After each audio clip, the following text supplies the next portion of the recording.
Como ver las maravillas de Dios es un deseo legítimo del corazón. La palabra nos enseña cuál es la forma adecuada para poder mirar las maravillas de Dios. Esta es la serie Tapa a Tapa, lectura devocional de la Biblia en el año 2024. Esta es la meditación correspondiente al viernes 24 de mayo. Yo soy el pastor Rafael Pola. Me da mucho gusto compartir, como cada día, la lectura y meditación de la palabra de nuestro Dios.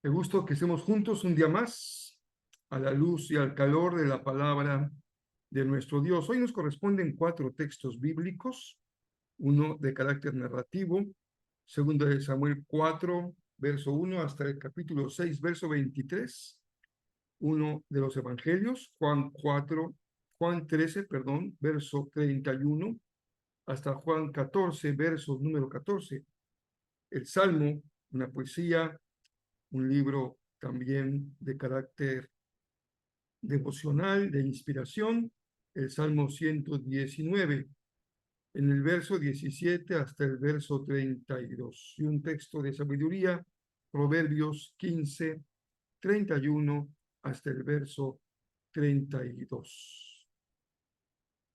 Pues vamos de lleno ya a compartir nuestra lectura y nuestra meditación.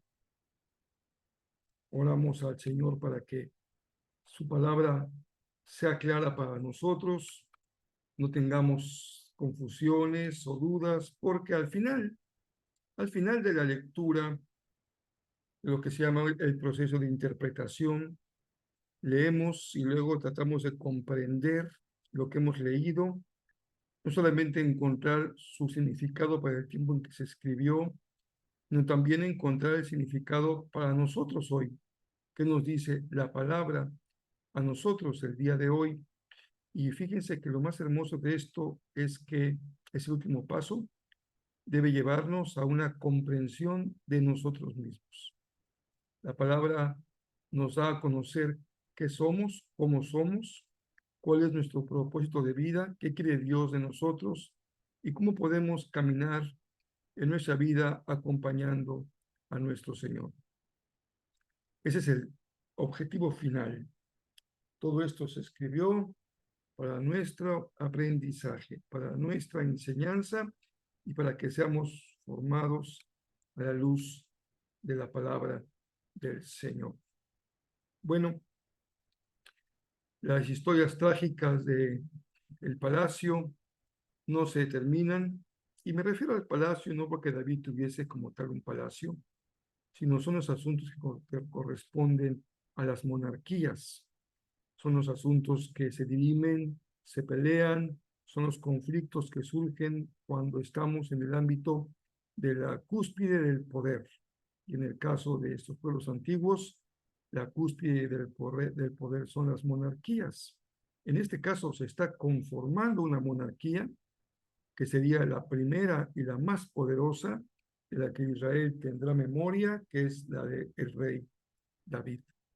Pero antes de que eso se logre consolidar, aún queda el hijo de Saúl, Isboset, y otro más que estaba con problemas en sus piernas, pero Isboset es descendiente y es a él a quien el capitán del ejército de Saúl confirma y le rinde su lealtad, reconociéndolo como el heredero, pero dos hermanos, se nos cuenta la historia, van hasta la misma presencia del rey y lo matan. Le cortan la cabeza y piensan que de esa manera se van a congraciar con David y le llevan la cabeza de Isboset, pero no se esperaban la respuesta de David y él ordena que maten a estos dos hermanos como asesinos de Isboset. David mantenía una gran lealtad hacia Saúl y hacia su casa, la casa del rey Saúl. Es por eso su reacción cuando matan al descendiente, digamos, legítimo al trono que era Isboset. Pero eso da pie a que los ancianos de Israel busquen a David y logren un acuerdo, un pacto, en el que van a reconocer a David como su legítimo rey y a ungirlo como tal.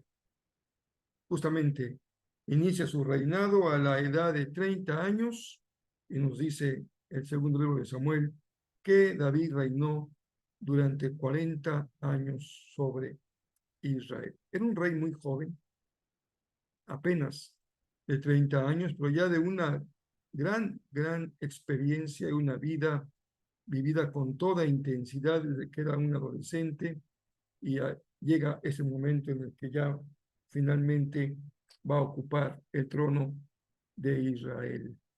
David se va haciendo cada vez más poderoso en la medida en que enfrenta y vence enemigos, y esto hace posible que él saque a los jebuseos de la zona de lo que se llamará Jerusalén, y allá se muda junto con su familia, y estando en Jerusalén, dice la crónica de Samuel, tiene 11 hijos más ahí en Jerusalén. Una familia grande, muchos hijos y muchas esposas y concubinas que tendrá David. Y este señalamiento de esposas y concubinas en el contexto literario que estamos leyendo tiene un significado, significa un reinado próspero, alguien que ha alcanzado el éxito y que está en la plenitud.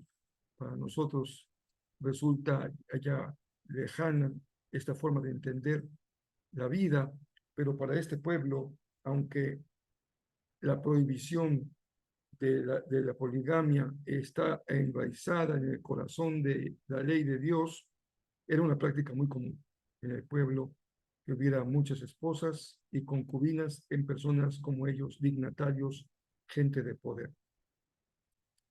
Una batalla más se enfrenta a los filisteos y los derrota, y eso hace posible que David tome la decisión de mover el arca mediante un proceso de 2 o 3 paradas hasta que llega a lo que se llamaría como la ciudad de David, y esto es una gran celebración.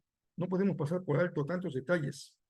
Por algo el cronista, el narrador, va describiendo y quedándose en algunos detalles.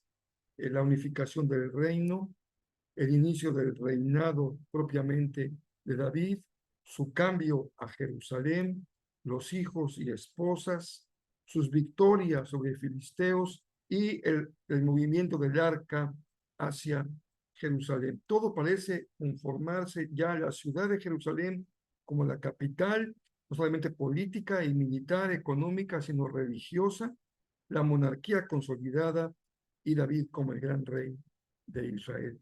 A la luz de la lectura del texto bíblico, para los narradores, esto muestra que la voluntad de Dios sigue adelante. Él ha confirmado su reinado, su voluntad de rey en David, y también él tendrá entonces una encomienda grande de unificar al pueblo y de llevarlo a las mayores alturas que pudo haber experimentado el pueblo, la nación de Israel. Así que estamos entrando entonces en esta etapa de consolidación del reinado de David. En el caso del Evangelio de Juan, este es un pasaje muy importante, Juan 13, verso 31 hasta el 14, porque en este pasaje Jesús dice cosas muy importantes acerca de sí mismo, de su naturaleza y de su misión. él señala que ha llegado el momento, lo veíamos desde el capítulo anterior, para que el Hijo entre en su gloria, es decir, para que venga el momento de su glorificación, de su esplendor, cuando Él cumpla su propósito. Y en este contexto, Él dice que su gloria va a regresar al Padre, va a cumplir su misión y que va a un lugar a donde por lo pronto sus discípulos no pueden ir con Él, pero les deja un mandamiento. El mandamiento es clave, es central y es esencial para comprender la fe cristiana. Si nos hacemos una pregunta muy sencilla, muy simple, como ¿qué es realmente un cristiano? Pues diríamos que una respuesta obvia, evidente a la luz de Juan es el amor como característica principal y en este caso el amor entre los discípulos, unos a otros. Cuando los discípulos oyen que el maestro se va, pues se angustian. Y él les dice, no deben de tener angustia por mi partida, confíen en Dios. Ustedes saben el camino para ir a donde yo voy a ir. Y la respuesta de los discípulos es, Señor, no conocemos ni el destino ni el camino. ¿Cómo nos dice que conocemos el camino? Pero Jesús afirma algo más muy importante. Dice, yo soy el camino, yo soy la verdad y yo soy la vida. Por eso la fe cristiana es 100% y totalmente cristocéntrica. Jesús es suficiente para todo lo que creemos y para lo que la palabra nos ha revelado. Él va a la gloria, Él y el Padre son uno solo, Él es el camino, la verdad y la vida. Él es el cumplimiento de todas las promesas que encontramos en el antiguo pacto. Yo y el Padre, dice Jesús, uno somos. El que me ha visto a mí, ha visto al Padre. Así que bendecimos al Señor por este precioso pasaje de Juan. ¿Y qué decir del Salmo, hermanos queridos? Si a ustedes les gusta la Biblia y piensan el valor que tiene la palabra de Dios, pues el Salmo 119 es otra vez un salmo de acróstico, usando las iniciales del alfabeto hebreo. Cada inicial, cada letra es un parrafito, un pensamiento, una sentencia, y se nos dicen algunas cosas muy valiosas en el párrafo de hoy. Abre mis ojos para que vea las verdades maravillosas que hay en tus enseñanzas. ¿Cómo ves las maravillas de Dios? Deseamos en la introducción de la meditación de hoy que el Señor abra nuestros ojos. Las maravillas de Dios están en muchos lados, pero especialmente en el salmista nos dice que están en la palabra. La palabra son la expresión de las maravillas de Dios. Pero es una palabra que hay que inteligir, que hay que comprender. Martín Lutero decía que el ser humano es capaz de entender la palabra de Dios sin necesidad de auxilios añadidos. Él se refería evidentemente a la afirmación de la Iglesia de que la única interpretación válida era la propia de la Iglesia católica. Así que la gente debería de entender la Biblia una vez que eran guiados por la interpretación de la Iglesia, pero Lutero pensaba que no hay que poner nunca nada por encima de la Biblia porque ella es suficiente. Claro que Lutero no hubiera negado que hay pasajes oscuros, difíciles de comprender. Lo que en esencia decía es que el mensaje de Jesús, el mensaje del Evangelio, el mensaje de la salvación es claro para todo aquel que lo quiere entender. No es difícil de comprender la buena nueva de salvación. Pero el salmista hace una petición a la que tenemos que sumarnos. Ayúdame a comprender el significado de tus mandamientos y meditaré en tus maravillosas obras. Comprensión y meditación. Son palabras muy importantes cuando nos acercamos a la Biblia. Comprender la palabra y meditar en la palabra. Recuerden que en nuestro sentido, el que lo usamos nosotros, meditar significa volver sobre lo leído, reflexionar en aquello que ya hemos leído para encontrarle un sentido, un significado para nuestra propia vida. ¿Y qué decir de la última expresión que yo seleccioné? He optado por ser fiel. Estoy decidido a vivir de acuerdo con tus ordenanzas. Alguna vez escuché decir a alguien, y creo que tiene razón, también suscribo esta opinión, que si hay una oración poderosa que un cristiano puede hacer es, he decidido vivir, Señor, de acuerdo con tus ordenanzas. No hay oración de más poder que caiga un cambio a nuestra vida que decirle al Señor, Señor, vamos a vivir conforme a tu palabra. Esa sea tu oración hoy, de tus seres queridos, de tu familia espiritual, que nos comprometamos a hacer la voluntad del Señor. Finalmente, Proverbios 15. Si escuchas la crítica constructiva, te sentirás en casa entre los sabios. Y en épocas de tanta polarización, de tanta polémica, de tanto fanatismo político, ideológico, religioso, qué difícil resulta escuchar la crítica constructiva. Yo lo veo en los debates. Antes de que la persona acabe de hablar, el que va a responder ya como nota, ya sabe qué va a decir y ya sabe qué va a contestar. Antes de que el otro hable, ya sabe qué va a contestar. ¿Para qué se escuchan? ¿Para qué debaten si no se van a escuchar? Y no habrá espacio para una crítica constructiva, porque de lo que se trata en un debate como los de hoy es de ganarle la partida al otro, demostrar que tengo razón, aunque yo crea que no la tengo, y decir que algo es verdad, aunque yo sepa que es mentira. Y ese nivel de debate no lleva a ningún lado. Pero nosotros estamos atentos a lo que dice Proverbios. Si escuchas la crítica constructiva. Si no eres capaz de escuchar una crítica, preocúpate. Ya estás en el fanatismo. Si te enardece escuchar una crítica, preocúpate. Ya estás en el fanatismo.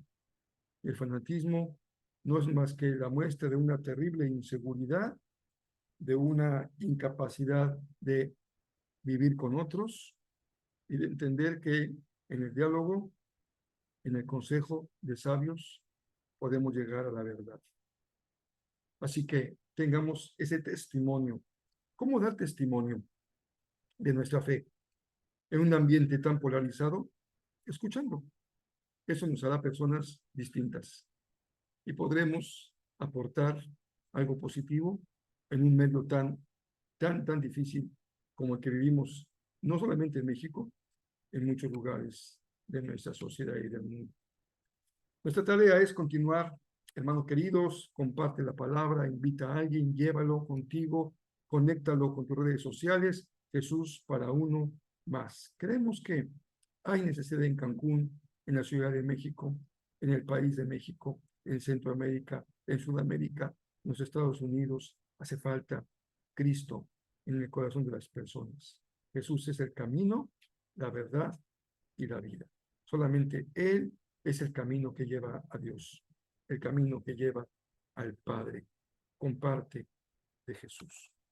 Por último, espero que me acompañen en el tercer y último mensaje sobre Gedeón, tercer fase de llamado, y veremos lo que aprenderemos ahí de este hombre de Dios. Y en la tarde, en el punto de las 6, tendremos un siguiente,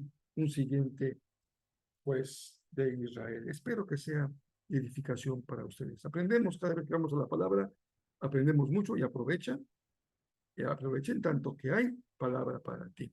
A veces lo damos por sentado y no valoramos lo que tenemos. Pero que el Señor te permita abrir tu corazón para que, como alguien me decía alguna vez, yo siempre que voy al culto, pastor, voy con una oración. Señor, háblame hoy.